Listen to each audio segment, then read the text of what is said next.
अस्सलाम वालेकुम रहमतुल्लाह।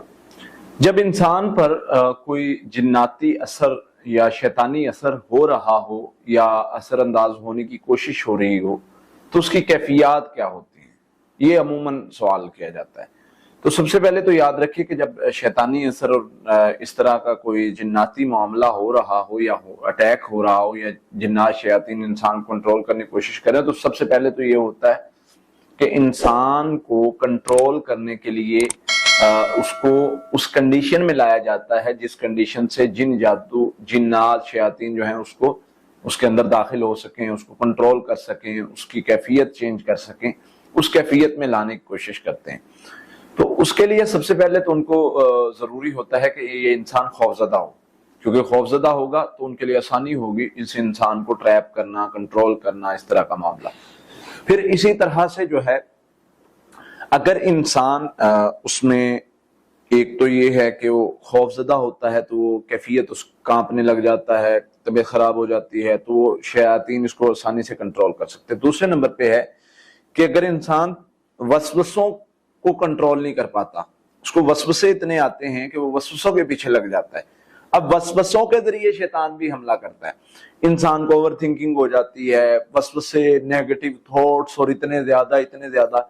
अब ये इस जरिए से भी शैतान इसको कंट्रोल कर रहा होता है, क्योंकि अल्लाह ने कुरान में फरमाया अल्लज़ी युवस्विसु फी सुदूरिन्नास, इससे पता चलता है कि शैतान वसवसे के जरिए इंसान को कंट्रोल कर सकता है।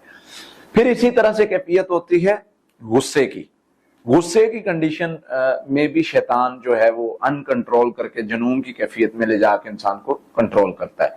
तो ये चंद एक कैफियत हैं जिसके जरिए से जो है वो शैतान इंसान को कंट्रोल करता है। और जब इंसान को कंट्रोल करने की कंडीशन में ले जाता है और जब इस पर हमला करता है तो भी यही कैफियत में से कोई एक कैफियत होती है। या तो ये इधर उधर की बातें बोलना शुरू कर देता है जुबान से, या रोना शुरू कर देता है, या जो है वो जुनून की कंडीशन में चला जाता है, पर हाइपर हो जाता है और अनकंट्रोल कंडीशन में चला जाता है। तो ये कैफियत होती है। इसका हल क्या है? इसका हल मरीज की कंडीशन देख के वैसे तो किया जा सकता है कि मरीज कंडीशन किस में है, गुस्से में है तो उसको यानी पानी पर दम करके दिया जाता है, उसमें शहद मिला के दिया जाता है। अगर वैसे नॉर्मल कंडीशन में है तो उसको औज़ुबिल्लाह ला हौला वला कुव्वता इल्ला बिल्लाह और सूरह फातिहा का दम पढ़ने की तलकीन की जाती है।